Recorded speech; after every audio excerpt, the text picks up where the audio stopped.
Sebelum ceritanya dimulai, silahkan tulis di kolom komentar dari daerah mana saja teman-teman yang menonton cerita ini.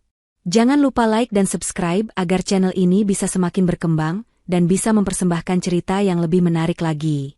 Aroma bunga mawar yang disiram di teras depan menusuk lembut indera penciuman Dinta, berbaur dengan lantunan ayat suci yang menggema di seluruh ruangan. Ini adalah malam kedua tahlilan untuk ibunya, Windy.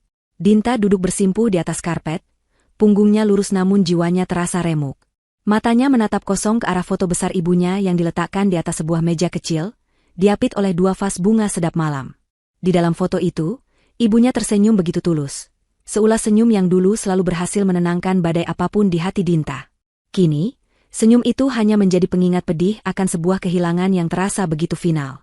Setiap kali memejamkan mata, Dinta tidak bisa mengusir sebuah kegelisahan aneh yang menggerogoti hatinya, sebuah bisikan dingin di tengah lautan duka.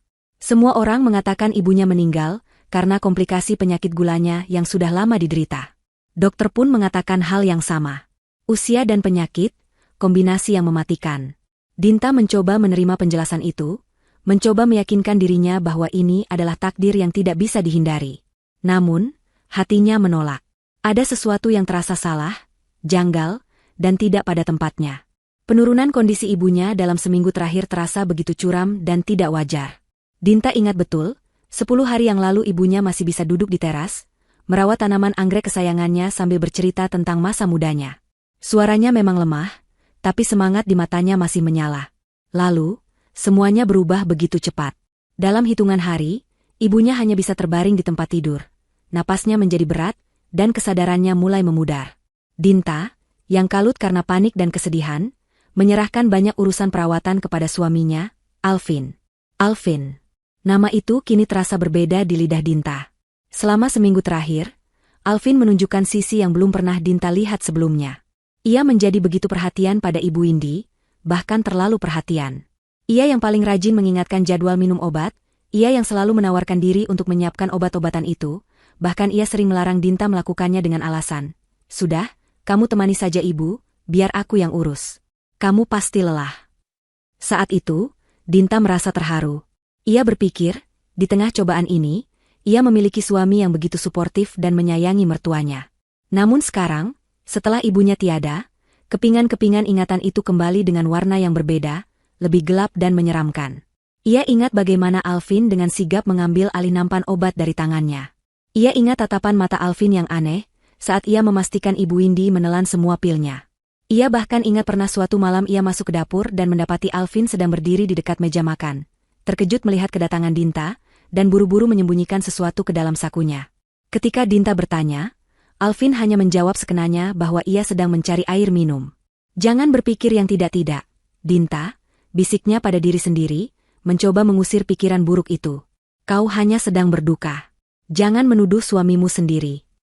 Ia mengalihkan pandangannya ke arah Alvin yang duduk di barisan paling depan, di antara para pemuka agama. Punggung suaminya itu tampak tegap. Sesekali bahunya berguncang seolah sedang menahan isak tangis. Wajahnya menunduk dalam, menyiratkan duka yang mendalam.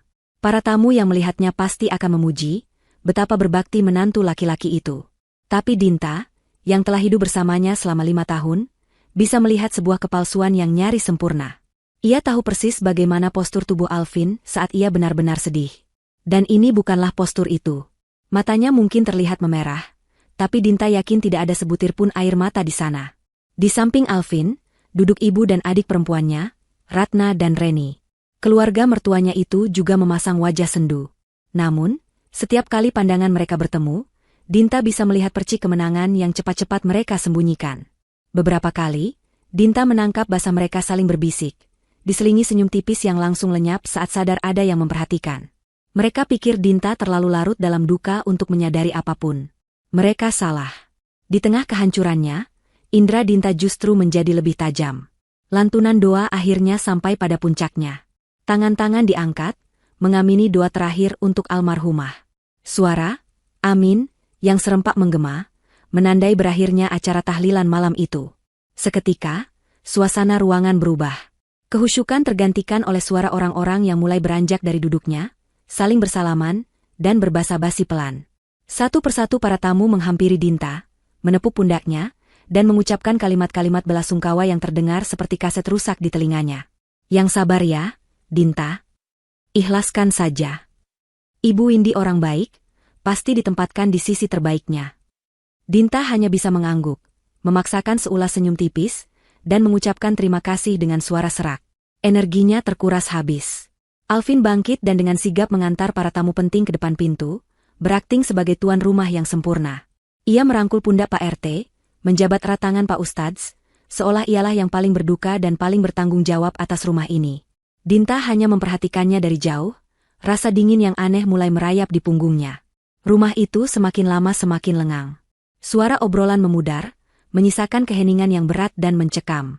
Kini, yang tersisa di ruang tamu hanyalah Dinta, Alvin, ibu mertuanya, adik iparnya, serta beberapa tetangga terdekat yang masih membantu membereskan piring dan gelas. Alvin menutup pintu depan setelah tamu terakhir pergi. Suara grendel kunci yang digeser terdengar begitu keras di tengah kesunyian. Ia membalikkan badan, dan pada saat itulah Dinta melihatnya. Topeng itu lepas. Wajah sedih yang ia pasang sepanjang malam lurus seketika, seperti plester yang dicabut paksa. Yang tersisa adalah wajah aslinya, sebuah ekspresi dingin, serakah, dan penuh kemenangan yang membuat darah Dinta seakan berhenti mengalir. Ia berjalan mendekati Dinta yang masih terduduk di karpet. Langkahnya mantap, tidak ada lagi keraguan. Ibu dan adiknya berdiri di belakangnya, seperti dua pengawal yang siap mengeksekusi perintah. Alvin berhenti tepat di depan Dinta, menatapnya dari atas dengan pandangan merendahkan. Ia berjongkok, menyamakan tinggi wajah mereka. Tangannya terulur, bukan untuk mengelus pipi Dinta dengan lembut, melainkan untuk menepuknya dengan kasar beberapa kali. Sudah, bisiknya, suaranya terdengar seperti desisan ular. Jangan sedih terus. Semua sudah takdir. Kalimat itu, yang seharusnya menjadi kalimat penghiburan, terdengar seperti sebuah vonis. Sebuah deklarasi kemenangan. Dinta menatap mata suaminya, dan untuk pertama kalinya, ia tidak melihat lagi pria yang pernah ia cintai. Yang ia lihat adalah orang asing yang haus dan kejam. Bulu kuduknya berdiri. Ia tahu, badai yang sesungguhnya baru akan dimulai. Keheningan yang tercipta setelah bisikan dingin Alvin terasa lebih berat daripada raungan 1000 orang. Udara di ruang tamu seakan membeku. Pak RT dan beberapa ibu tetangga yang sedang membereskan sisa hidangan di sudut ruangan, berhenti bergerak. Mereka merasakan perubahan atmosfer yang drastis itu, sebuah ketegangan yang begitu pekat hingga nyaris bisa disentuh. Mereka saling pandang dengan canggung, tidak yakin apakah harus segera pamit atau tetap tinggal. Dinta masih terpaku di posisinya, menatap Alvin dengan napas tertahan. Tepukan kasar di pipinya masih terasa panas, namun yang lebih membakar adalah tatapan mata Alvin. Tatapan mata seorang pemangsa yang telah berhasil menjebak mangsanya dan kini siap untuk mencabik-cabiknya. Dinta menelan ludah, tenggorokannya terasa kering seperti gurun pasir. Ia bisa melihat ibu mertuanya, Ratna, tersenyum sinis di belakang Alvin. Sementara Reni, adik iparnya, menyilangkan tangan di dada dengan angkuh, seolah sedang menonton sebuah pertunjukan yang sudah lama ia nantikan. Alvin bangkit berdiri, membersihkan debu tak terlihat dari lutut celananya dengan gerakan yang teatrikal. Ia berjalan menuju sebuah kamar, lalu kembali beberapa saat kemudian sambil menyeret sebuah koper besar berwarna merah marun. Koper milik Dinta. Jantung Dinta berdebar kencang, sebuah firasat buruk mencengkeramnya begitu erat. Apa yang akan dilakukan Alvin? Tanpa sepatah kata pun, Alvin mengangkat koper itu sedikit, lalu melemparkannya dengan kasar ke lantai. Suara debuman dan gesekan koper di atas ubin keramik memecah keheningan, terdengar seperti suara guntur di siang hari. Koper itu meluncur dan berhenti tepat di ujung kaki Dinta, menyentuh jari-jarinya yang bersimpuh.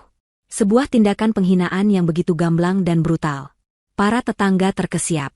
Pak RT membuka mulutnya, hendak mengatakan sesuatu, namun kata-kata itu seakan tersangkut di tenggorokannya saat Alvin mulai berteriak.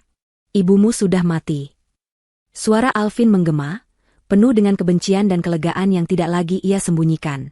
Setiap kata ia ucapkan dengan penekanan yang kejam. Cepat pergi dari rumah ini. Dunia Dinta seakan runtuh. Teriakan itu bukan hanya gema di ruangan, tapi juga ledakan bom yang menghancurkan sisa-sisa hatinya yang sudah retak. Air mata yang sejak tadi ia tahan, kini mengalir deras tanpa bisa dibendung. Tubuhnya mulai gemetar. Ini tidak mungkin terjadi. Ini adalah suaminya, pria yang berjanji akan menjaganya seumur hidup di depan jenazah ayahnya dulu. Ini adalah rumahnya, tempat ia dilahirkan dan dibesarkan, tempat setiap sudutnya menyimpan kenangan tentang ibunya. Sekarang rumah ini jadi milikku. Alvin melanjutkan teriakannya, menunjuk ke sekeliling ruangan dengan jarinya. Dan keluargaku yang akan tinggal di sini. Kau hanyalah benalu yang menumpang di rumah ibumu. Ratna dan Reni maju beberapa langkah, berdiri di samping Alvin, memperkuat barisan penyerang. Kau dengar itu? Perempuan tidak tahu diri, cibir Ratna, ibu mertuanya. Selama ini kami sudah cukup sabar melihatmu hidup enak di sini. Sekarang semua sudah berakhir. Angkat barang-barangmu dan pergi. Jangan lupa, sertifikat rumah ini sudah atas nama Kak Alvin, tambah Reni dengan nada mengejek. Kau tidak punya hak apa-apa lagi di sini. Cepat pergi sebelum kami panggil satpam untuk menyeretmu keluar. Dinta hanya bisa menangis. Isak tangisnya terdengar begitu pilu, memenuhi seluruh ruangan. Ia merasa begitu kecil, begitu hina, dan begitu sendirian. Para tetangga yang menjadi saksi hanya bisa berdiri mematung, terlalu syok untuk melakukan atau mengatakan apapun. Mereka tidak pernah menyangka menantu yang terlihat begitu sopan dan berbakti bisa berubah menjadi iblis dalam sekejap mata. Humiliation, itulah yang Dinta rasakan. Dipermalukan di depan banyak orang, di rumahnya sendiri, di saat dukanya bahkan belum genap berusia 3 hari. Alvin tertawa melihat Dinta yang menangis terseduh-seduh. Tawa itu terdengar begitu puas dan jahat. Hahaha, lihatlah dia.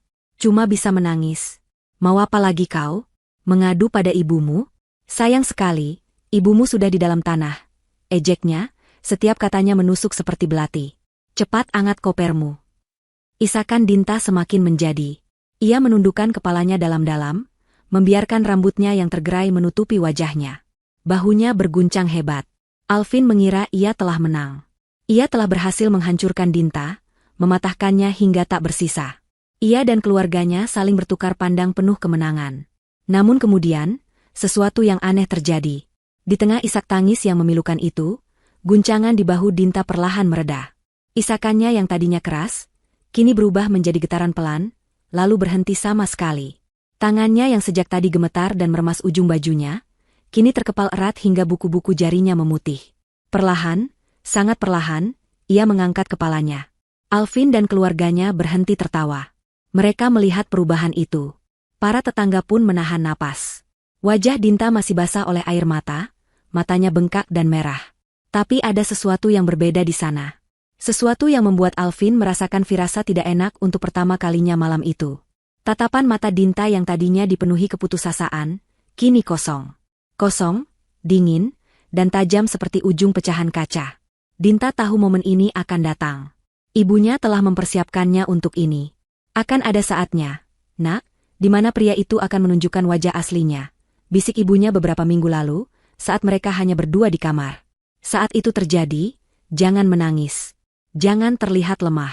Karena aku sudah menyiapkan segalanya untukmu. Kamu hanya perlu menjadi kuat untuk satu malam saja. Malam ini adalah malam itu. Tangisan tadi adalah nyata. Rasa sakit dan pengkhianatan itu nyata. Tapi di bawah lapisan rasa sakit itu, ada sebuah fondasi baja yang telah ditanamkan oleh ibunya. Kekuatan yang lahir dari cinta seorang ibu yang ingin melindungi putrinya bahkan dari balik kubur. Dengan gerakan yang tenang dan sangat terkendali, yang kontras dengan kekacauan emosinya beberapa saat lalu, Dinta mengusap air matanya dengan punggung tangannya. Tatapannya tidak pernah lepas dari Alvin. Ia lalu mengalihkan pandangannya, menatap satu persatu wajah keluarga mertuanya, merekam ekspresi kaget dan bingung mereka. Kenapa berhenti tertawa? Suara Dinta terdengar serak, namun stabil dan tanpa getaran. Alvin sedikit terkejut mendengar nada bicara Dinta. Apa maksudmu? Geramnya, mencoba merebut kembali kendali situasi. Dinta tidak menjawab. Ia mengabaikan Alvin. Tangannya bergerak perlahan menuju tas selempang kecil yang tergeletak di sampingnya. Gerakannya begitu lambat, setiap detiknya terasa seperti 1 jam. Alvin, Ratna, dan Reni memperhatikannya dengan waspada. Apa yang akan ia lakukan? Mengambil ponsel untuk menelepon polisi? Sia-sia, pikir Alvin, sertifikat ada di tangannya. Jari-jari Dinta masuk ke dalam tasnya. Ia merasakan benda dingin dan persegi yang telah disiapkan ibunya di sana. Ia menarik napas dalam-dalam, mengumpulkan semua kekuatan yang tersisa. Ini bukan hanya untuk dirinya. Ini untuk ibunya. Ini untuk keadilan. Saat tangannya keluar dari tas, Alvin melihat benda yang digenggamnya. Bukan ponsel. Bukan senjata. Hanya sebuah benda elektronik kecil yang tampak tidak berbahaya. Alvin mengerutkan keningnya, tidak mengerti. Pertunjukan yang bagus, Alvin, kata Dinta, suaranya kini terdengar lebih kuat. Sekarang, giliranku. Kata-kata Dinta yang tenang namun penuh penekanan itu menggantung di udara, membelah atmosfer ruangan yang sudah tegang. Sekarang, giliranku. Bukan sebuah permintaan, bukan pula sebuah permohonan. Itu adalah sebuah pernyataan. Alvin, yang tadinya merasa berada di puncak kemenangannya, kini menatap Dinta dengan kerutan dalam di keningnya. Ekspresi angku di wajahnya sedikit goyah, tergantikan oleh kebingungan dan secercah kewaspadaan. Ia tidak mengerti. Wanita yang baru beberapa menit lalu menangis meraung-raung di kakinya, kini menatapnya dengan sorot mata yang tak bisa ia baca. Apa maksudmu? Desis Alvin, nadanya masih mencoba terdengar mengancam. Pertunjukan apa lagi? Sudah, jangan buang-buang waktu. Ambil kopermu dan enyah dari sini. Benar, timpal Reni, adiknya, dengan suara melengking. Jangan berakting gila di sini. Kami tidak punya waktu untuk sandiwaramu. Dinta sama sekali tidak memedulikan mereka. Ia menganggap ocehan mereka tak lebih dari dengungan nyamuk di telinga. Matanya tetap terkunci pada Alvin sejenak, sebelum ia membungkuk dan mengeluarkan dua benda dari dalam tasnya. Benda pertama adalah sebuah proyektor mini seukuran telapak tangan, berwarna hitam pekat. Benda kedua adalah speaker Bluetooth kecil. Melihat benda-benda itu, tawa Alvin meledak. Tawa yang dipaksakan, berusaha menutupi rasa gugupnya yang mulai muncul. Hahaha, apa-apaan ini? Kau sudah gila. Dinta, mau mengadakan nonton bareng di acara tahlilan ibumu sendiri? Ibu mertuanya, Ratna, ikut tertawa mengejek. Kasihan sekali, mungkin otaknya sudah tidak beres karena terlalu sedih. Stres ditinggal mati ibunya, jadi seperti ini.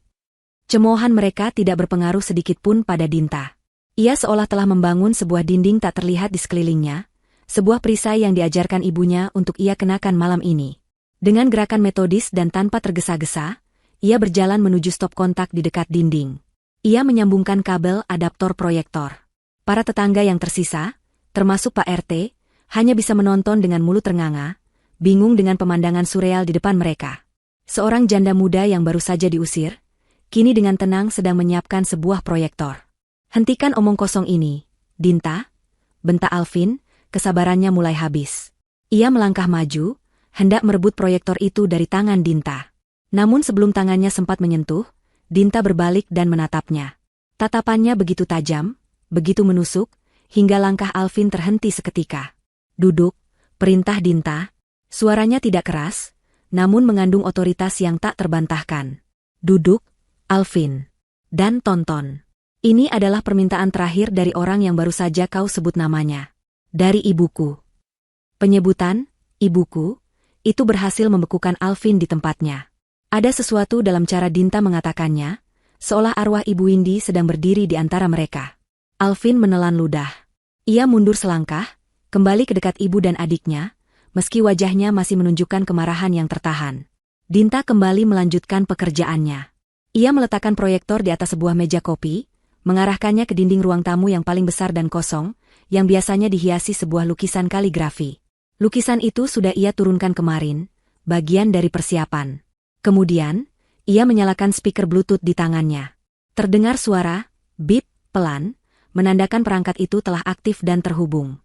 Keheningan di ruangan itu kini diisi oleh desisan statis yang pelan dari speaker, menambah suasana menjadi semakin mencekam. Dinta meraih sebuah remote kecil, lalu menekan tombol power. Seketika, lensa proyektor menyala, menembakkan seberkas cahaya terang ke dinding. Sebuah persegi panjang berwarna putih yang menyilaukan kini terpampang di sana, menarik perhatian semua orang di ruangan itu. Semua cemoohan berhenti. Semua bisikan lenyap. Yang ada hanyalah penantian. Saat itulah Dinta kembali teringat pesan ibunya, beberapa minggu lalu. Ibu Windy terbaring lemah di ranjangnya, namun genggaman tangannya pada Dinta terasa begitu kuat. Nanti mereka akan tertawa, Dinta. Mereka akan mengejekmukmu, menganggapmu sudah gila. Biarkan saja. Jangan hiraukan mereka, jangan terpancing emosimu. Fokus pada apa yang harus kamu lakukan.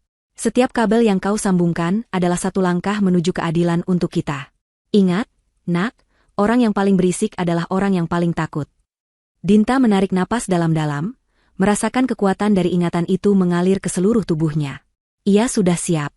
Ia membalikkan badan, tidak lagi menatap layar putih di dinding, melainkan menatap langsung ke arah Alvin dan keluarganya. Mata mereka bertemu dalam duel tanpa suara. Di mata Alvin, Dinta bisa melihat kemarahan, kebingungan, dan ketakutan yang coba ia sembunyikan. Di mata ibu mertua dan adik iparnya, ia melihat kesombongan yang mulai retak. Kau pikir ini hanya tentang rumah, Alvin? Suara Dinta kini terdengar berbeda. Speaker Bluetooth itu menangkap suaranya dan menyebarkannya ke seluruh ruangan, membuatnya terdengar lebih jelas, lebih bergema, dan lebih berkuasa. Kau pikir setelah semua ini, kau bisa mengambil alih rumah peninggalan ibuku dan hidup bahagia di sini? Dinta menggelengkan kepalanya perlahan. Seulas senyum tipis yang getir terukir di bibirnya. Kau salah besar. Dengan gerakan terakhir yang mantap, ia menekan satu tombol di remote kecil di tangannya. Layar putih di dinding berkedip sekali. Lalu, sebuah gambar muncul.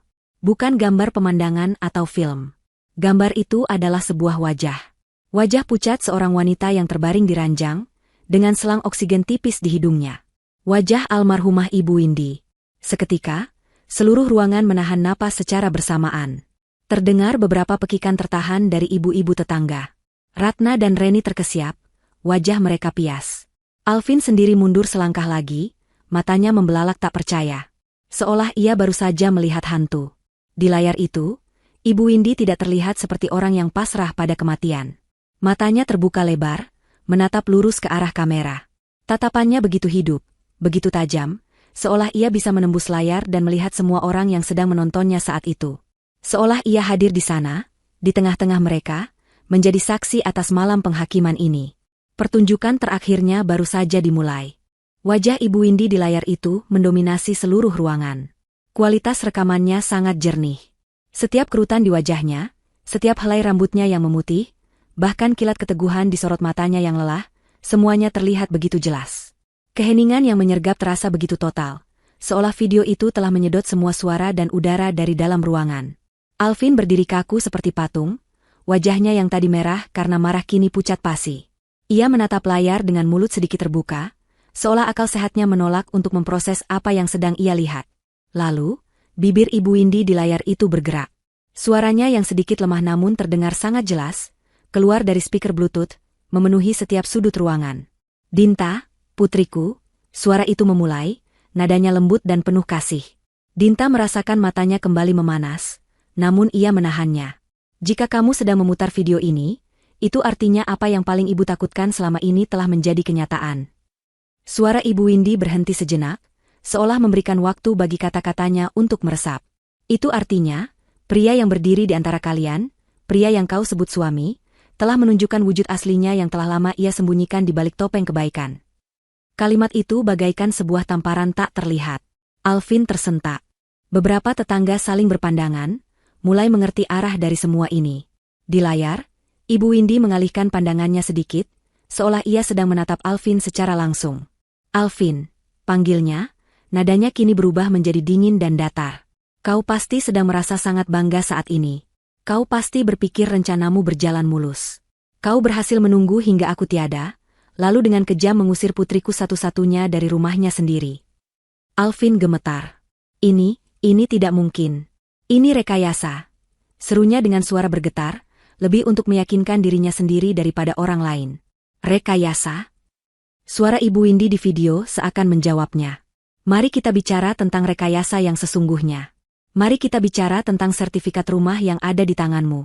Kau pikir aku sebodoh itu, Alvin? Ibu Windy lalu mulai bercerita. Ia menceritakan dengan detail bagaimana setahun terakhir ia mulai menaruh curiga. Ia melihat bagaimana Alvin sering bertanya tentang aset-asetnya, bagaimana catatan keuangannya menunjukkan ada pengeluaran-pengeluaran aneh yang tidak bisa ia jelaskan. Ia menceritakan bagaimana ia diam-diam menghubungi pengacara lamanya, Pak Hamdan, untuk meminta nasihat hukum. Kau ingat hari saat kau memintaku menandatangani setumpuk dokumen untuk investasi baru MU? Lanjut Ibu Windy. Kau membawakannya padaku saat kepalaku sedang pusing, menyodorkannya satu persatu dengan cepat sambil terus berbicara, mengalihkan perhatianku. Kau pikir aku tidak membacanya dengan teliti? Ibu Windy tersenyum tipis di layar, senyum yang membuat Alvin merinding. Aku memang menandatanganinya. Tapi dokumen yang aku tandatangani tidak seperti yang kau kira. Pengacaraku, Pak Hamdan, telah menyelipkan beberapa lembar dokumen penting di antara tumpukan kertas itu. Salah satunya adalah perjanjian pasca nikah yang menyatakan bahwa seluruh harta bawaanku, termasuk rumah ini, tidak akan pernah menjadi harta Gonogini. Semuanya adalah milikku, dan akan diwariskan sepenuhnya kepada putriku, Dinta. Wajah Alvin berubah dari pucat menjadi kelabu. Tidak. Aku membacanya. Tidak ada surat seperti itu. Tentu saja tidak ada di salinan yang kau pegang, sahut suara Ibu Windy dari speaker. Tapi ada di salinan asli yang disimpan oleh notaris. Dan ada satu lagi dokumen yang kau tanda tangani dengan senang hati hari itu, Alvin. Sebuah akta jual beli. Kau mentransfer kepemilikan sebuah ruko tua milikku ke namamu. Kau senang sekali, bukan? Mendapat satu ruko gratis. Kau tidak tahu saja, ruko itu punya tunggakan utang ban yang nilainya 3 kali lipat dari harga ruko itu sendiri. Utang yang sekarang, secara hukum, menjadi tanggung jawabmu sepenuhnya. Dunia Alvin serasa berputar. Ia ditipu. Dipermainkan oleh seorang wanita tua yang ia anggap sudah lemah dan pikun. Dan untuk mahkotamu, kata Ibu Windy, nadanya penuh dengan ironi. Sertifikat rumah yang kau simpan di brankasmu dengan bangga itu, Alvin, tidak lebih dari selembar kertas fotokopian berwarna kualitas terbaik yang dibuat oleh Pak Hamdan. Tidak ada nilainya sama sekali. Sertifikat yang asli, yang sah, aman tersimpan di tempat yang tidak akan pernah bisa kau jangkau. Bohong. Ini semua bohong. Alvin berteriak histeris. Ia menunjuk-nunjuk ke arah layar. Dia sudah gila sebelum mati. Ini semua fitnah. Tenang, Vin. Tenang. Ratna, ibunya, mencoba menenangkan putranya, meskipun wajahnya sendiri sudah dipenuhi kepanikan. Namun, di layar, ekspresi Ibu Windy berubah. Senyum ironisnya lenyap, digantikan oleh kesedihan dan kengerian yang mendalam. Suasananya berubah drastis. Tapi ternyata, suara Ibu Windy kini bergetar menahan emosi. Pengkhianatanmu jauh lebih dalam, jauh lebih gelap daripada sekadar urusan harta, Alvin.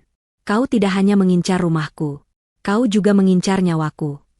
Pernyataan itu bagaikan bom atom yang meledak di tengah keheningan. Para tetangga terkesiap ngeri. Pak RT sampai harus berpegangan pada kusen pintu. Dinta sendiri mengepalkan tangannya erat-erat. Inilah bagian yang paling menyakitkan. Aku tahu, lanjut Ibu Windy. Aku merasakan bagaimana tubuhku tiba-tiba menjadi begitu lemah setelah kau mulai membantu mengurus obat-obatanku. Aku merasakan bagaimana napasku menjadi semakin berat setiap kali kau memberiku minum. Kau pikir aku tidak sadar, tapi seorang ibu selalu tahu. Karena kecurigaan yang mengerikan itulah, sebulan yang lalu, ibu meminta seseorang yang ibu percaya untuk memasang beberapa mata di rumah ini. Kamera-kamera pengawas kecil, tersembunyi di tempat yang tidak akan pernah kau duga. Aku melakukannya bukan untuk menjebakmu, Alvin. Aku melakukannya untuk melindungi putriku satu-satunya, karena aku tahu iblis macam apa yang tidur seranjang dengannya. Alvin membeku. Keringat dingin mulai membanjiri pelipisnya. Kamera? Tidak mungkin. Ia selalu berhati-hati. Di layar, Ibu Windy menatap lurus ke depan, matanya berkaca-kaca namun menyiratkan kobaran api amarah yang suci. Seolah ia sedang menatap Alvin yang berdiri ketakutan di ruang tamunya saat itu. Sekarang, mari kita semua lihat bersama. Mari kita saksikan, betapa berbaktinya menantuku yang tersayang ini. Mari kita lihat apa yang ia lakukan, saat ia berpikir tidak ada siapapun di dunia ini yang sedang melihatnya. Dengan kata-kata penutup yang mengerikan itu, gambar di layar berkedip. Wajah Ibu Windy yang memenuhi layar menghilang, digantikan oleh sebuah gambar baru. Gambar hitam putih yang sedikit berbintik, diambil dari sudut tinggi di sebuah ruangan yang sangat mereka kenal. Itu adalah rekaman dari kamera tersembunyi. Pertunjukan yang sesungguhnya baru saja akan dimulai. Layar di dinding itu kini menjadi sebuah jendela menuju neraka pribadi Alvin. Gambar hitam putih yang berbintik tidak mengurangi kengerian dari apa yang ditampilkan. Sebaliknya, justru menambah kesan suram dan dokumenter. Seolah semua orang sedang menonton rekaman sebuah kejahatan yang tak terbantahkan. Ruangan pertama yang muncul adalah ruang kerja pribadi Ibu Windy, tempat yang selalu dianggap Alvin sebagai zona amannya. Kamera tersembunyi itu, yang kemungkinan besar diletakkan di antara buku-buku di rak paling atas, merekam semuanya dengan sudut pandang yang maha tahu. Di sudut kiri bawah layar, sebuah stempel digital menunjukkan tanggal dan waktu, membuktikan bahwa rekaman itu diambil hanya 2 minggu sebelum kematian Ibu Windy. Alvin terlihat masuk ke dalam ruangan. Ia tidak menyalakan lampu utama, hanya lampu meja kecil yang cahayanya temaram. Ia melihat sekeliling dengan waspada, memastikan tidak ada orang lain di rumah. Kemudian, ia duduk di kursi kerja dan mengeluarkan ponselnya. Suaranya, yang ditangkap dengan jernih oleh mikrofon tersembunyi, terdengar begitu pongah dan penuh percaya diri. "Tenang, Bu. Semuanya aman terkendali," kata Alvin ke telepon. Semua orang di ruang tamu sontak menoleh ke arah Ratna, ibu mertua Dinta, yang wajahnya langsung memucat. Sertifikat asli sudah di tangan Alvin. Tulisan tangannya juga sudah berhasil Alvin tiru untuk beberapa surat kuasa. Perempuan tua itu? Hahaha.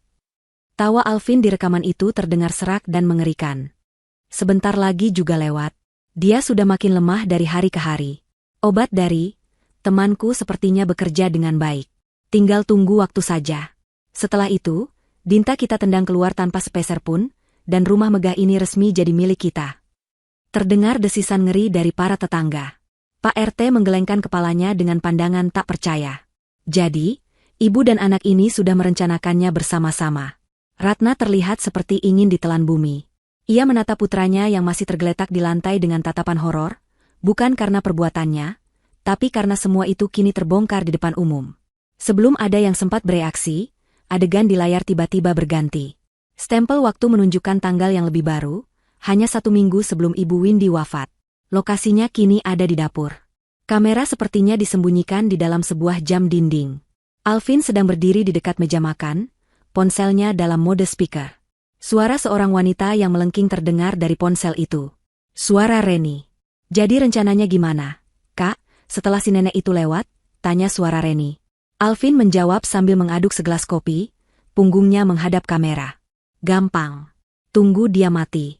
Kita adakan tahlilan 2 hari, biar kelihatan sedih dan saleh di depan para tetangga bodoh ini. Di hari kedua, setelah tamu terakhir pulang, langsung kita usir Dinta. Aku sudah siapkan kopernya dari sekarang.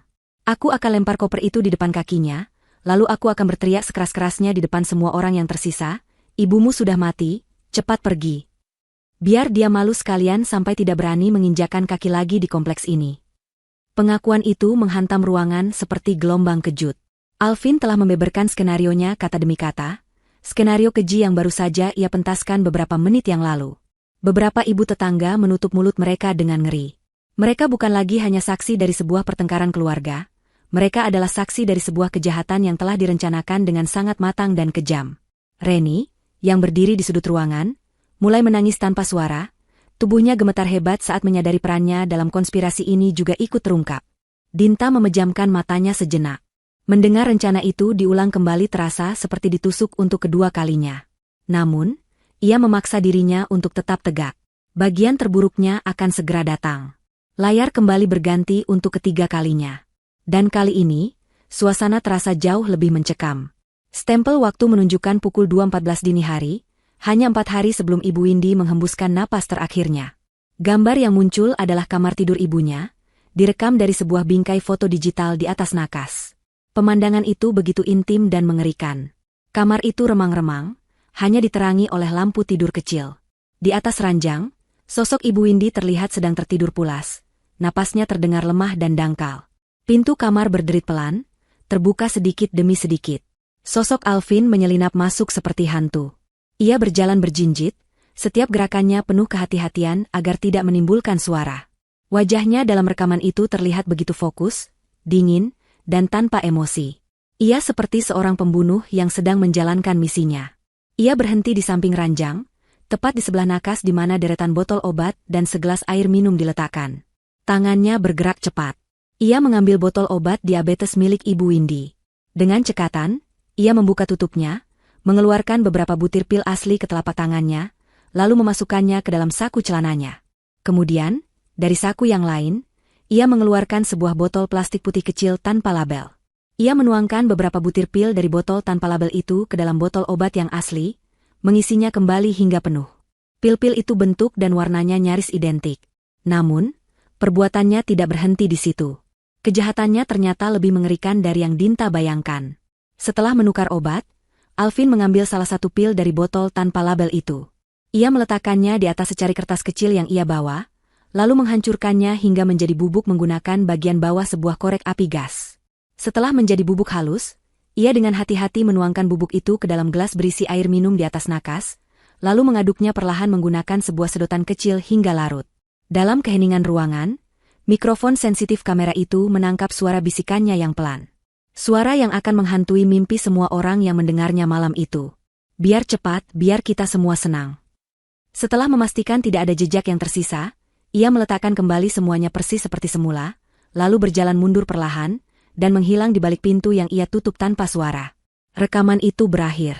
Layar kembali menampilkan wajah Ibu Windy yang menatap tajam, seolah menjadi hakim agung atas perbuatan keji yang baru saja mereka saksikan.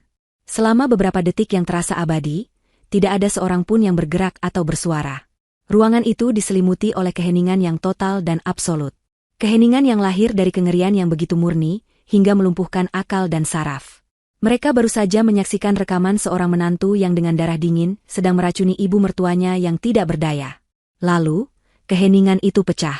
Bukan oleh teriakan, tapi oleh suara erangan rendah yang keluar dari tenggorokan Ratna. Reni ambruk ke lantai sambil menjerit histeris. Namun, pusat dari kehancuran itu adalah Alvin. Ia yang sejak tadi terbaring di lantai, mulai siuman saat rekaman terakhir diputar. Matanya terbuka tepat pada waktunya untuk menyaksikan dosanya yang paling kelam dipertontonkan di depan semua orang. Wajahnya berubah menjadi topeng teror. Tidak ada lagi amarah, tidak ada lagi kesombongan. Yang ada hanyalah ketakutan murni seorang pendosa yang tahu neraka telah datang untuk menjemputnya.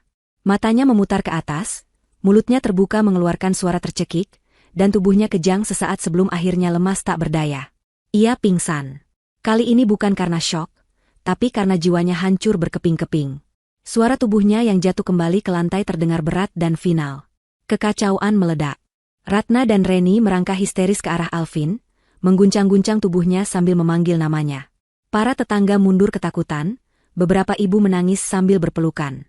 Di tengah badai kepanikan itu, hanya Dinta yang berdiri diam. Ia tidak membuang waktu sedikitpun untuk melihat tumpukan daging tak berguna di lantai yang pernah ia sebut sebagai suami. Matanya tertuju lurus ke depan, ke arah pintu utama. Seolah diberi isyarat, pintu mahoni yang tertutup itu berayun terbuka dengan pelan. 3 orang pria melangkah masuk. 1 orang berpenampilan parlente dan berwibawa dengan kemeja batik lengan panjang. 2 orang lainnya tegap dan gagah, mengenakan seragam resmi kepolisian. Pertunjukan Dinta telah selesai. Kini, babak penegakan hukum akan segera dimulai. Masuknya ketiga pria itu seketika meredam kekacauan. Suara jeritan histeris Ratna dan Reni perlahan tergantikan oleh isak tangis ketakutan saat melihat 2 sosok berseragam polisi. Semua mata kini tertuju pada pria berbatik yang melangkah paling depan. Ia memiliki aura tenang dan berwibawa, tatapan matanya tajam saat memindai pemandangan di hadapannya. Proyektor yang masih menyala, para tetangga yang pucat ketakutan, dan keluarga Alvin yang bergelimpangan di lantai seperti korban bencana. Pria itu berhenti di tengah ruangan, tatapannya bertemu dengan Dinta. Ia mengangguk pelan, sebuah isyarat pengakuan dan dukungan. Lalu, ia berbalik menghadap semua orang. "Selamat malam," sapanya, suaranya dalam dan jelas, membelah ketegangan di ruangan itu. "Perkenalkan, nama saya Hamdan. Saya adalah pengacara yang ditunjuk oleh almarhumah Ibu Windy." Sebuah pernyataan singkat yang langsung menjelaskan segalanya. Ini semua bukanlah kebetulan. Ini bukanlah tindakan impulsif seorang janda yang kalut. Ini adalah sebuah operasi yang telah dirancang dengan presisi yang mengerikan. Pak Hamdan kemudian menunjuk kedua polisi di belakangnya. "Dan ini adalah rekan-rekan dari pihak kepolisian yang saya minta untuk mendampingi saya malam ini, untuk memastikan semuanya berjalan sesuai prosedur hukum." Keluarga Alvin, yang sedang meratapi Alvin yang pingsan, mendongak dengan wajah penuh kengerian. Harapan terakhir mereka pupus sudah. Pak Hamdan berjalan mendekati Dinta, mengabaikan keluarga Alvin seolah mereka tidak ada. Ia berhenti di hadapan Dinta dan berkata dengan nada lembut yang penuh hormat, "Dinta, kamu sudah melakukan tugasmu dengan sangat baik. Kamu sangat tegar. Ibumu pasti sangat bangga padamu di atas sana." Semua berjalan persis seperti yang telah beliau rencanakan bersama. Kata-kata itu memberikan kekuatan baru bagi Dinta. Beban berat yang selama ini ia pikul sendirian terasa sedikit terangkat. Ia tidak sendirian dalam pertarungan ini. Arwah ibunya dan seluruh rencana yang telah mereka susun, menyertainya. Kemudian, Pak Hamdan membalikkan badannya. Wajahnya yang tadi ramah pada Dinta, kini berubah menjadi keras seperti batu saat menatap Ratna dan Reni. "Saya rasa, tidak perlu ada penjelasan lebih lanjut tentang isi video yang baru saja diputar. Rekaman ini, bersama dengan kesaksian almarhumah Ibu Windy yang juga telah direkam secara terpisah di bawah sumpah, telah kami serahkan sebagai bukti awal kepada pihak kepolisian sejak kemarin." Pak Hamdan meletakkan tas kerjanya di atas meja, membukanya dengan gerakan tenang. Ibu Windy adalah seorang wanita yang cerdas dan penuh perhitungan. Beliau tidak pernah bertindak tanpa persiapan. Beberapa minggu sebelum wafat, setelah beliau mulai curiga bahwa obat-obatannya telah ditukar, beliau menghubungi saya dalam keadaan panik. Pak Hamdan menatap tajam ke arah Alvin yang mulai bergerak, mengerang pelan. Beliau tahu beliau tidak punya banyak waktu. Jadi beliau melakukan sesuatu yang luar biasa. Beliau berhasil secara diam-diam menyimpan satu sampel obat palsu yang telah Anda berikan, Alvin. Beliau juga berhasil mengambil sampel air dari gelas yang telah Anda campuri bubuk racun, sebelum Anda sempat membuangnya di pagi hari. Beliau membungkus bukti-bukti fisik itu dengan sangat rapat dan memberikannya kepada saya pada pertemuan terakhir kami. Pak Hamdan berhenti sejenak, membiarkan kengerian dari kata-katanya meresap ke dalam tulang sumsum keluarga Alvin. Sampel-sampel itu sudah berada di laboratorium forensik kepolisian sejak minggu lalu. Dan hasilnya sudah keluar tadi sore. Hasilnya cocok dengan kecurigaan kami. Ini adalah pukulan mematikan. Bukti itu kini bukan hanya digital, tapi juga fisik dan ilmiah. Tidak ada celah sedikit pun untuk menyangkal. Salah satu petugas polisi yang lebih senior melangkah maju. Ia mengeluarkan surat perintah dari sakunya dan membacakannya dengan suara tegas. Alvindra bin Tirtayoga, panggilnya. Alvin yang baru setengah sadar hanya bisa menatapnya dengan pandangan kosong. Berdasarkan bukti rekaman visual, bukti fisik dari laboratorium forensik, dan laporan resmi, Anda kami tahan atas dugaan kuat melakukan tindak pidana pembunuhan berencana, pemalsuan dokumen, serta penipuan. Petugas itu kemudian beralih ke Ratna dan Reni yang gemetar ketakutan. Dan kalian berdua, Ratna binti Joyo dan Reni binti Tirtayoga, lanjutnya. Berdasarkan bukti rekaman percakapan telepon yang jelas menunjukkan keterlibatan Anda, kalian kami tahan karena turut serta dalam konspirasi untuk melakukan tindak pidana penipuan dan berpotensi menjadi saksi kunci dalam kasus pembunuhan ini. Saat itulah tanggul pertahanan terakhir mereka jebol. Ratna merangkak dan menjatuhkan dirinya di kaki Dinta, memeluknya erat sambil meraung-raung. Dinta, ampun, nak, maafkan kami, maafkan Alvin. Dia hilaf, nak, dia dibutakan oleh harta. Tolong, cabut laporanmu. Jangan penjarakan anakku satu-satunya. Aku mohon padamu, Dinta. Reni ikut meratap, menarik-narik ujung gamis Dinta. Kak Dinta, kami salah. Kami mengaku salah. Tapi tolong jangan begini. Kasihanilah kami, Kak. Dinta berdiri diam, tidak bergerak sedikit pun. Ia menatap turun ke arah dua wanita yang sedang bersujud di kakinya. Tidak ada rasa kasihan di hatinya. Tidak ada lagi empati yang tersisa. Semua itu telah mati bersama ibunya. Ia menundukkan wajahnya sedikit, mendekatkan bibirnya ke telinga ibu mertuanya, dan berbisik dengan suara dingin, minta maaf jangan padaku. Minta maaf pada arwah ibu, yang racunnya masih menempel di tangan anak kesayanganmu itu. Bisikan itu membuat Ratna terdiam seketika. Ia melepaskan pelukannya dan menatap Dinta dengan ngeri, seolah baru saja mendengar suara iblis. Saat petugas hendak memborgol tangan mereka, Pak Hamdan mengangkat tangannya. Tunggu sebentar, Bapak Polisi. Mohon maaf, ada satu hal terakhir. Semua mata tertuju padanya. Apalagi yang lebih buruk dari ini? Pak Hamdan membuka tas kerjanya lebih lebar, dan mengeluarkan sebuah map tebal berwarna merah. Ia berjalan mendekat dan melemparkan map itu ke lantai, tepat di depan Alvin yang sudah terduduk lemas. Isinya berhamburan keluar. Kertas-kertas berisi angka, laporan rekening koran, bukti transfer, dan cetakan layar dari situs-situs judi online. Pembunuhan dan penipuan adalah kejahatanmu pada keluarga ini, Alvin, kata Pak Hamdan, suaranya terdengar seperti hakim yang sedang membacakan vonis. Tapi almarhumah Ibu Windy, dalam penyelidikannya, juga menemukan kejahatanmu yang lain. Pak Hamdan menunjuk tumpukan kertas itu dengan ujung sepatunya. Ini adalah bukti penggelapan dana dari perusahaan furnitur milik Ibu Windy. Perusahaan yang beliau rintis dari nol. Kau melakukannya secara sistematis selama 2 tahun terakhir, untuk menutupi utang-utang judimu yang jumlahnya miliaran rupiah. Pak Hamdan menatap Alvin dengan pandangan menghina. Rumah ini, katanya sambil menunjuk sekeliling, bahkan jika dijual, nilainya tidak akan cukup untuk menutupi 1/4 dari uang perusahaan yang telah kau curi dan kau habiskan di meja judi. Itu adalah paku terakhir di peti mati Alvin. Ia tidak hanya akan membusuk di penjara sebagai pembunuh. Ia juga akan dikenang sebagai penipu, pencuri, penjudi, dan pecundang total yang telah menghancurkan hidupnya sendiri. Malam itu, ia kehilangan segalanya. Kebebasan, keluarga, kehormatan, dan harta. Karma telah datang menagih, dan bunganya ternyata jauh lebih besar dari yang pernah ia bayangkan. Suara klik borgol yang mengunci pergelangan tangan Alvin terdengar begitu tajam dan final di tengah keheningan ruangan. Bunyi logam dingin yang bertemu itu seakan menjadi penanda resmi berakhirnya sebuah era kebohongan. Alvin tidak melawan. Seluruh tenaga dan semangat liciknya seolah telah tersedot habis, meninggalkan sebuah cangkang kosong yang hanya bisa menatap nanar ke lantai.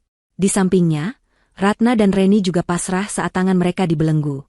Isak tangis mereka kini terdengar berbeda, bukan lagi raungan kemarahan atau permohonan yang manipulatif, melainkan sebuah ratapan putus asa dari jiwa-jiwa yang sadar bahwa permainan telah benar-benar berakhir. Petugas polisi menggiring mereka bertiga, satu persatu, melewati ruang tamu yang telah menjadi saksi bisu kejatuhan mereka. Saat melewati Dinta, Alvin mengangkat kepalanya sejenak. Matanya yang dulu selalu memancarkan arogansi, kini hanya menampilkan kekosongan yang mengerikan. Tidak ada permintaan maaf, tidak ada pula kebencian. Hanya ada kehancuran total. Dinta balas menatapnya, tidak dengan amarah, melainkan dengan ketenangan yang dingin. Ia tidak merasakan kemenangan, juga tidak merasakan kasihan. Ia hanya merasakan sebuah kelegaan yang hampa. Saat trio pendosa itu digiring keluar menuju mobil polisi yang menunggu di halaman, para tetangga yang menjadi saksi mata sontak memberi jalan, membentuk sebuah lorong penghinaan. Tatapan mata mereka tidak lagi dipenuhi keterkejutan, melainkan penghakiman dan rasa jijik yang mendalam. Ini adalah awal dari hukuman mereka, sebuah prosesi aib yang disaksikan oleh komunitas yang pernah coba mereka kelabui. Suara sirene mobil polisi yang meraung dan menjauh di keheningan malam terdengar, seperti lonceng kematian bagi reputasi keluarga mereka. Setelah pintu ditutup, sebuah kesunyian yang aneh menyelimuti rumah itu.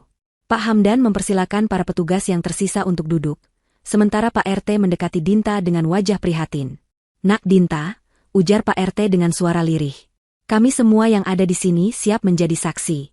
Apa yang kami lihat dan dengar malam ini, sungguh di luar batas kemanusiaan. Kami akan bersaksi demi keadilan untuk almarhumah Ibu Windy dan untukmu."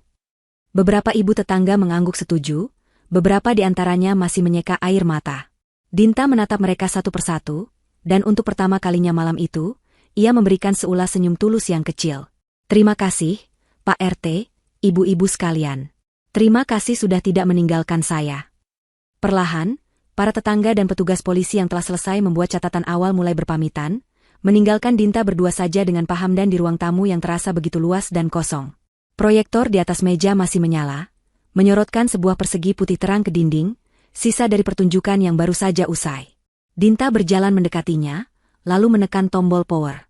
Seketika, sumber cahaya itu padam.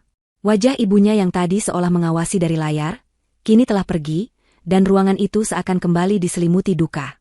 Kelelahan yang luar biasa, yang sejak tadi ia tahan dengan adrenalin, kini mulai merayap dan membebani seluruh tubuhnya. Kakinya terasa lemas.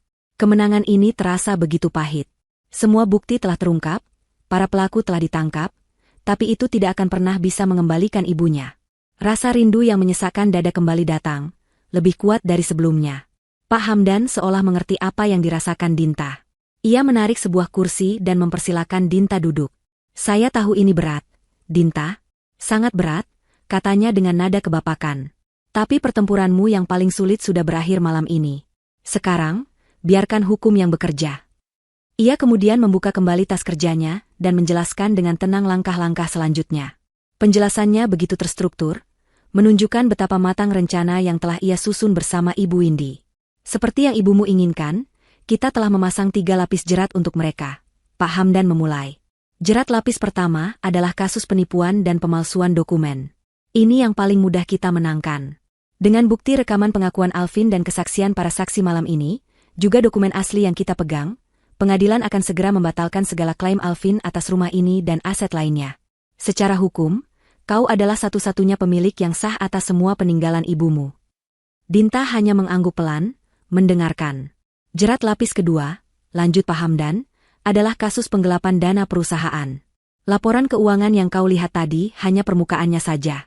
Tim audit yang sudah disewa ibumu sejak sebulan lalu telah menemukan lubang besar dalam keuangan perusahaan. Alvin telah menyedot dana perusahaan secara brutal. Kasus ini akan kita ajukan secara terpisah. Tujuannya adalah untuk menyita seluruh aset pribadi milik Alvin dan keluarganya yang mungkin mereka sembunyikan, untuk membayar kembali kerugian perusahaan. Ini akan memastikan mereka jatuh miskin, tanpa sisa sepeser pun." Pak Hamdan menarik napas dalam-dalam sebelum melanjutkan ke poin terakhir, yang paling berat. Dan jerat lapis 3, yang paling utama, adalah kasus pembunuhan berencana. Ini akan menjadi pertarungan yang panjang dan menguras emosi, Dinta. Akan ada persidangan, pemeriksaan silang, dan media akan terus meliputnya. Tapi aku ingin kau tahu, kasus kita sangat kuat.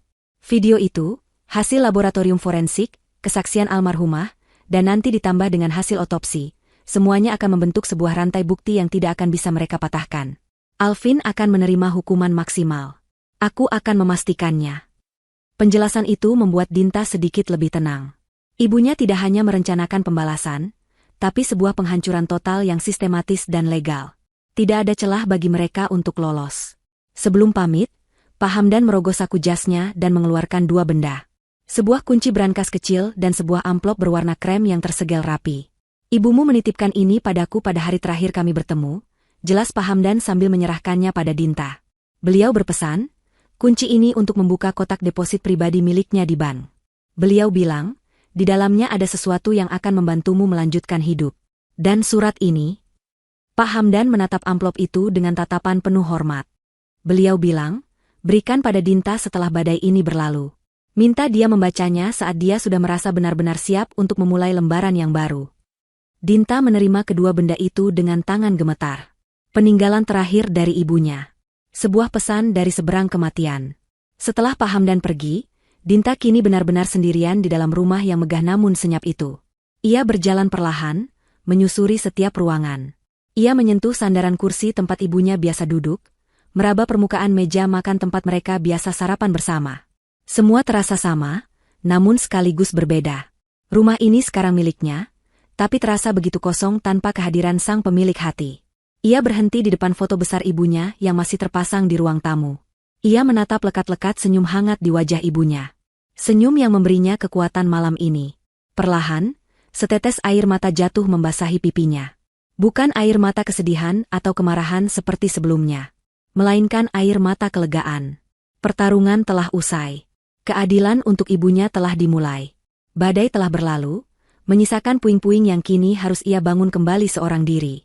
Matahari terbit keesokan paginya, menyinari kompleks perumahan yang tampak tenang seperti biasanya. Namun di balik pintu-pintu yang tertutup, di dalam grup-grup WhatsApp para ibu, dan di sepanjang jalan saat para asisten rumah tangga berbelanja sayur, sebuah cerita sedang menyebar seperti api. Cerita tentang malam tahlilan yang berakhir dengan penangkapan polisi. Cerita tentang menantu durhaka yang ternyata adalah seorang pembunuh berdarah dingin. Bu Sumi, tetangga sebelah rumah Dinta yang ikut menjadi saksi malam itu, menjadi narasumber utama. Dengan detail yang dramatis, ia menceritakan semuanya kepada siapapun yang bertanya. Tentang bagaimana Alvin mengusir Dinta, tentang video mengejutkan yang diputar, tentang rekaman Alvin yang menukar obat, hingga kedatangan polisi yang memborgol seluruh keluarga itu. Ceritanya tidak perlu dibumbui, karena kenyataannya sudah jauh lebih mengerikan daripada fiksi manapun. Dalam hitungan jam, keluarga Alvin dan Ratna, yang tadinya dipandang sebagai keluarga terhormat dan cukup berada, kini menjadi bahan pembicaraan paling hina di seluruh lingkungan. Karma sosial bekerja lebih cepat dan lebih kejam daripada proses hukum. Foto-foto mereka yang diambil oleh tetangga saat digiring polisi semalam, kini tersebar luas. Wajah mereka terpampang jelas, menjadi simbol kebusukan yang tersembunyi di balik penampilan luar yang baik. Efek dominonya terasa begitu cepat. Seorang sepupu Alvin yang bekerja sebagai manajer di sebuah bank swasta, pagi itu dipanggil oleh atasannya.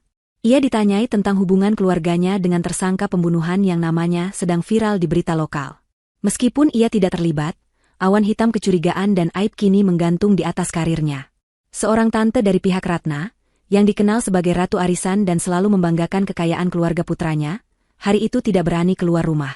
Grup arisannya mendadak sepi, tidak ada yang berani menghubunginya, seolah nama keluarganya kini adalah sebuah penyakit menular. Rumah orang tua Alvin yang berada di kompleks lain, mendadak menjadi tujuan para wartawan. Gerbangnya yang megah kini terasa seperti benteng yang terkepung. Tetangga mereka yang dulu ramah, kini hanya melirik dengan pandangan menghakimi. Aib itu tidak hanya menimpa Alvin, Ratna, dan Reni. Aib itu menetes dan menodai nama besar seluruh keluarga mereka, menghancurkan reputasi yang telah mereka bangun bertahun-tahun dalam satu malam. Di tengah semua itu, Dinta memilih untuk mengurung diri. Ia butuh waktu untuk bernapas. Namun di hari ketiga, persediaan makanan di kulkasnya habis. Dengan berat hati, ia memberanikan diri untuk keluar rumah, hanya untuk pergi ke warung kelontong di ujung jalan. Ia sudah mempersiapkan diri untuk menghadapi tatapan aneh, bisikan di belakang punggungnya, atau bahkan pertanyaan-pertanyaan yang tidak sopan. Namun, yang ia terima justru sebaliknya. Saat ia berjalan menyusuri jalan kompleks, beberapa tetangga yang berpapasan dengannya tersenyum dan mengangguk hormat. Tidak ada yang bertanya, tidak ada yang berbisik. Saat tiba di warung, pemilik warung yang biasa dipanggil Cik Inah, langsung menyambutnya dengan ramah. Neng Dinta. Apa kabar? Neng, butuh apa? Biar saya bantu ambilkan, kata Cik Inah dengan nada tulus. Saat Dinta hendak membayar belanjaannya, Cik Inah menolak. Sudah, tidak usah, Neng. Ini anggap saja dari saya. Jaga kesehatan ya, Neng. Dinta tertegun. Di sepanjang jalan pulang, ia merasakan hal yang sama. Tukang sayur memberinya bonus seikat bayam. Bapak-bapak di pos keamanan berdiri dan memberinya hormat. Mereka tidak menunjukkan rasa kasihan, melainkan rasa hormat dan dukungan. Komunitas yang tadinya coba ditipu oleh Alvin, kini berbalik menjadi perisai pelindung bagi Dinta. Mereka melihatnya bukan sebagai korban yang lemah, tapi sebagai pejuang yang berhasil menuntut keadilan untuk ibunya. Sore harinya, saat ia sedang membersihkan ruang tamu, bel rumahnya berbunyi. Di depan pintu berdiri seorang pria parubaya yang tampak familiar. Ia adalah Pak Budi, mandor kepercayaan di perusahaan furnitur milik ibunya. Maaf mengganggu, Bu Dinta, sapa Pak Budi dengan sopan. Saya dan beberapa teman-teman lama di pabrik mendengar beritanya. Kami turut berduka cita yang sedalam-dalamnya atas kepergian Ibu Indi. Beliau adalah pemimpin yang sangat baik dan adil bagi kami semua. Pak Budi kemudian melanjutkan dengan suara berat. Kami juga tahu, Bu, bagaimana kondisi perusahaan selama 2 tahun terakhir di bawah pimpinan Pak Alvin. Banyak dari kami yang terpaksa keluar, karena tidak tahan dengan caranya mengelola. Tapi kami semua mendengar bahwa Ibu Dinta sekarang yang mengambil alih. Maksud kedatangan saya ke sini, mewakili teman-teman yang lain, ingin menawarkan bantuan. Jika Ibu Dinta berniat untuk membangun kembali perusahaan peninggalan Ibu Indi, kami semua siap kembali bekerja dan membantu Ibu dengan segenap tenaga kami. Tawaran itu bagaikan secercah cahaya di tengah kegelapan. Untuk pertama kalinya sejak ibunya meninggal, Dinta merasakan sebuah harapan baru. Ini bukan lagi hanya tentang memenangkan pertarungan melawan Alvin. Ini tentang sebuah kesempatan untuk melanjutkan warisan ibunya, untuk membangun kembali apa yang telah dihancurkan. Sebuah tujuan baru mulai terbentuk di benaknya. Malam itu, setelah Pak Budi pulang, Dinta duduk sendirian di ruang kerja ibunya. Ruangan itu sudah ia bersihkan dari semua jejak Alvin, kini hanya menyisakan aroma terapi lembut yang biasa ibunya sukai. Matanya tertumbuk pada amplop krem yang diberikan oleh Pak Hamdan. Amplop yang berisi pesan terakhir dari ibunya. Bacalah saat kamu sudah benar-benar siap untuk memulai lembaran yang baru. Begitu pesan ibunya. Dinta menatap amplop itu lama. Dukungan dari para tetangga, tawaran bantuan dari karyawan lama ibunya, semua itu memberinya kekuatan. Ia merasa, mungkin, inilah saatnya. Mungkin, lembaran baru itu memang harus ia buka malam ini. Dengan tangan yang sedikit gemetar, ia mengambil amplop itu. Jantungnya berdebar saat jarinya menyentuh segel lilin di bagian belakangnya, siap untuk membaca wasiat terakhir dari hati ibunya. Dinta menatap amplop berwarna krem di tangannya. Amplop itu terasa begitu ringan. Namun Dinta merasakannya seolah memiliki bobot dari seluruh sisa hidup ibunya. Jantungnya berdebar kencang, sebuah campuran antara kegugupan dan kerinduan yang mendalam. Dengan napas yang ia tarik dalam-dalam, ia mematahkan segel lilin kecil yang selama ini menjaga pesan terakhir ibunya. Suara kertas segel yang sobek terdengar begitu nyaring di keheningan ruang kerja itu. Ia mengeluarkan selembar kertas yang terlipat rapi. Tulisan tangan ibunya yang sedikit gemetar namun tetap elegan menyambutnya. Putriku tercinta, Dinta. Dinta membaca baris pertama itu, dan pertahanannya yang telah ia bangun kokoh selama berhari-hari runtuh seketika. Air mata mengalir tanpa bisa ia cegah, bukan air mata duka yang pilu, melainkan air mata kelegaan yang membasahi.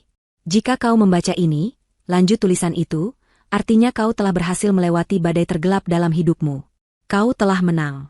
Ibu tahu hatimu pasti hancur, bukan hanya karena kehilangan ibu, tapi juga karena pengkhianatan yang begitu keji. Dan untuk itu, ibu minta maaf. Maaf karena harus meninggalkanmu dengan beban seberat ini di pundakmu. Dinta menggeleng, seolah bisa menjawab surat itu. Tidak, Bu. Ibu tidak salah.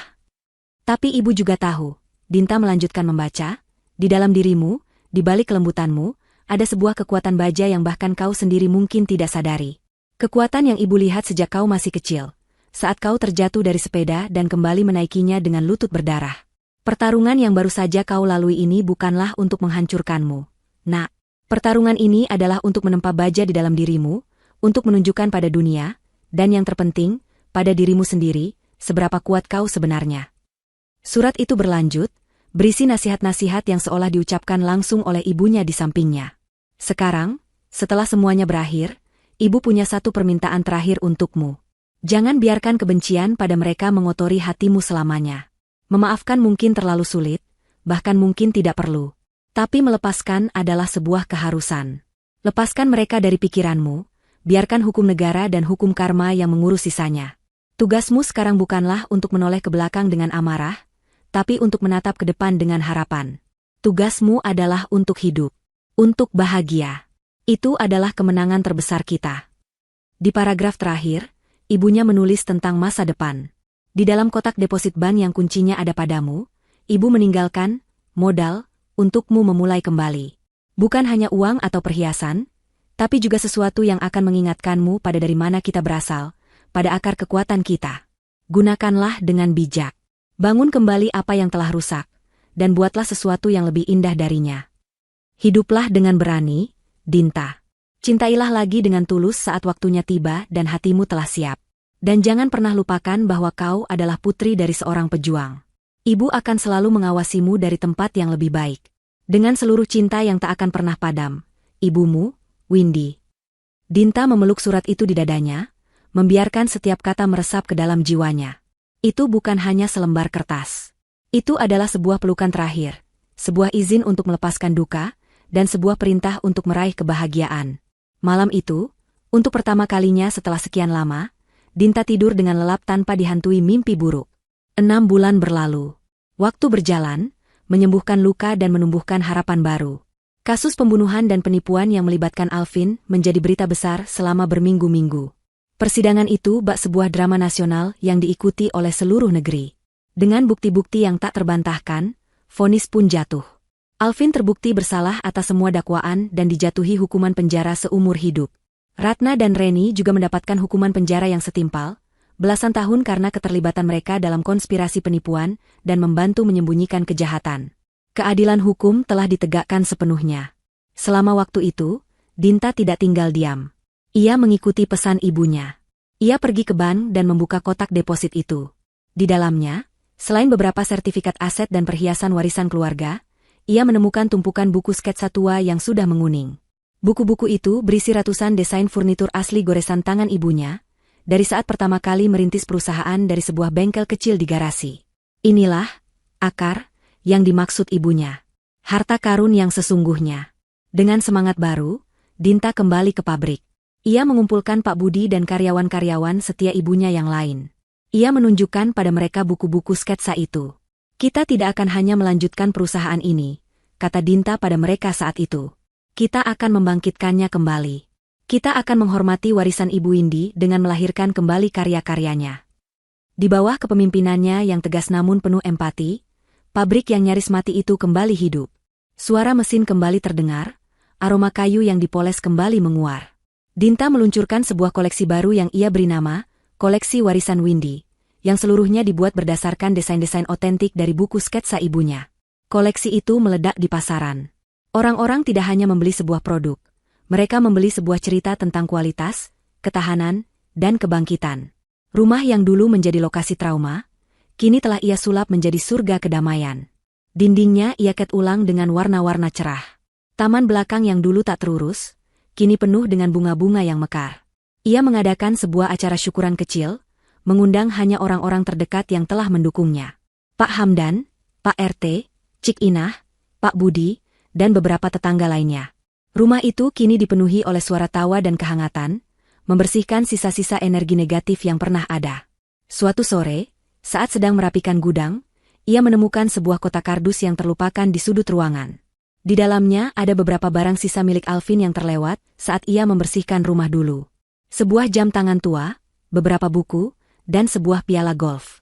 Dulu, melihat barang-barang ini mungkin akan memancing amarah atau kesedihannya.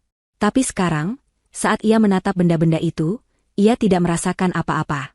Benar-benar hampa. Ia hanya melihatnya sebagai tumpukan barang rongsokan yang tidak memiliki arti. Dengan tenang, ia memasukkan semuanya ke dalam sebuah kantong sampah hitam besar dan meletakkannya di depan gerbang untuk diangkut petugas kebersihan. Itu adalah simbol kekuatan barunya. Ia tidak lagi membenci, ia hanya sudah tidak peduli. Pria itu dan semua kenangan tentangnya telah benar-benar menjadi sampah dalam hidupnya. Di akhir acara syukuran, saat para tamu sudah mulai pulang, Pak Hamdan mendekatinya. "Putra saya, Bima, akan pulang ke Indonesia minggu depan," kata Pak Hamdan sambil tersenyum. "Kau tahu, dialah yang dulu membantu ibumu memasang semua kamera tersembunyi itu. Dia seorang ahli teknologi. Dia sangat mengagumi keberanianmu." Pak Hamdan menepuk pundak Dinta dengan lembut. "Dia bilang dia ingin sekali bertemu denganmu, sekadar untuk minum kopi dan mengobrol, jika kau tidak keberatan. Tidak ada maksud apa-apa, hanya sebagai teman." Dinta tersenyum. Sebuah senyum yang tulus dan terbuka. "Tentu saja, Om." Dengan senang hati. Pintu menuju masa lalu telah ia tutup rapat-rapat. Dan kini, sebuah pintu baru yang menjanjikan masa depan baru saja diketuk dengan sopan. 1 tahun setelah malam yang mengubah segalanya, Dinta berdiri di tengah-tengah bengkel kerjanya yang ramai. Aroma serbuk kayu, pernis, dan kopi pagi bercampur menjadi satu, sebuah parfum yang kini ia asosiasikan dengan kehidupan baru. Ia sedang memeriksa detail ukiran pada sebuah prototipe kursi dari koleksi warisan Windy, seri terbaru. Para pekerjanya menyapanya dengan sapaan hangat dan penuh hormat. Ia bukan hanya seorang bos bagi mereka, ia adalah seorang pemimpin yang membangkitkan kembali harapan dan mata pencaharian mereka.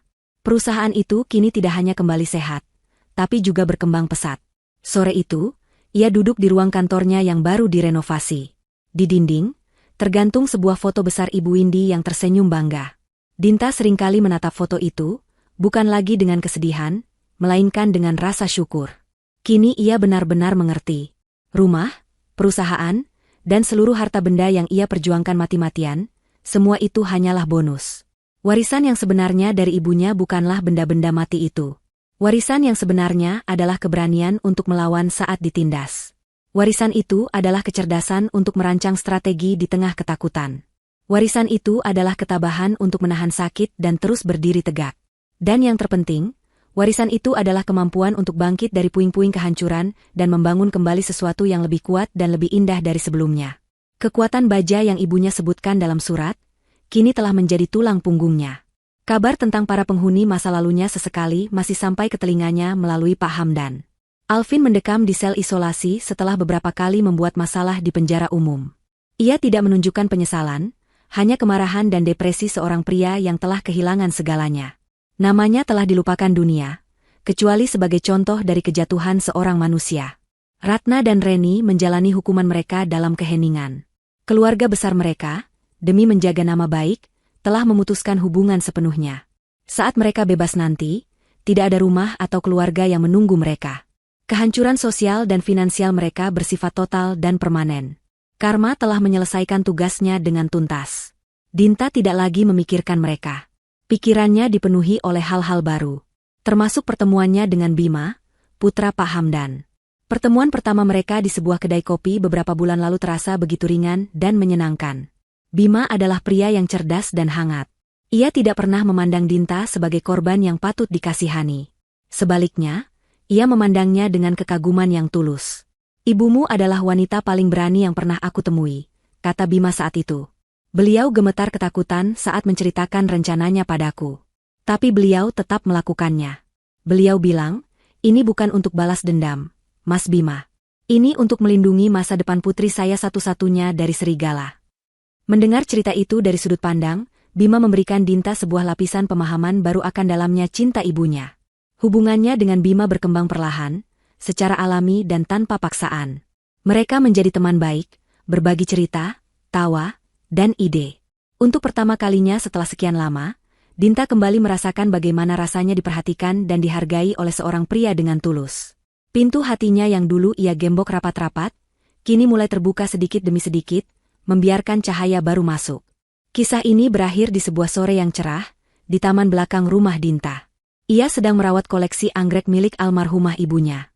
Di tangannya yang kini terampil, anggrek-anggrek itu tumbuh subur dan berbunga lebih indah dari sebelumnya.